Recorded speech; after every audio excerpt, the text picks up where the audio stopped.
What Betty Chebet grows here on her farm in Kenya ends up in more than a dozen African countries.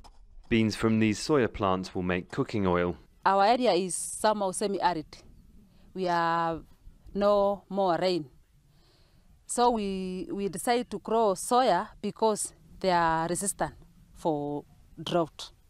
And then it is the main cash crop for us. The oil from Betty's beans is bottled at this food factory in the town of AfCTA.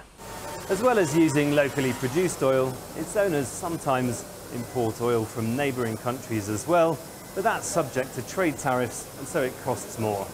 The products made in this factory are also subject to trade tariffs in some of the African countries that they're exported to.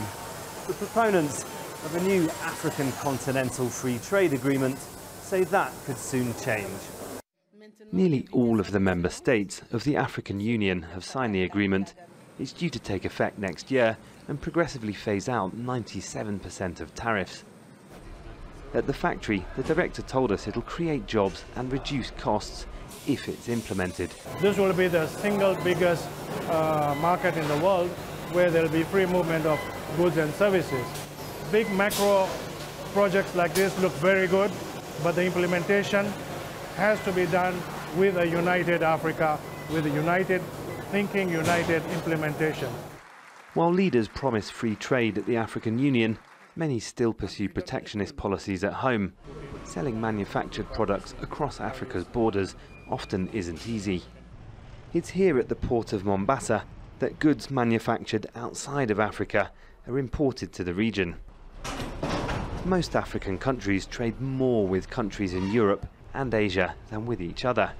Economists say the free trade agreement alone won't solve that, and that there'll be resistance from a powerful few who make vast profits from the status quo. The politicians have become beholden to these types of folks, and I think you're breaking up much more than might appear at first glance. You're breaking a system that's been there since independence.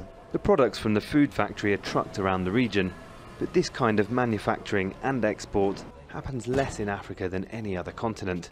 Economists say free trade within the continent would change that and create more jobs and income for people like Betty, but many feel it's still a long way off.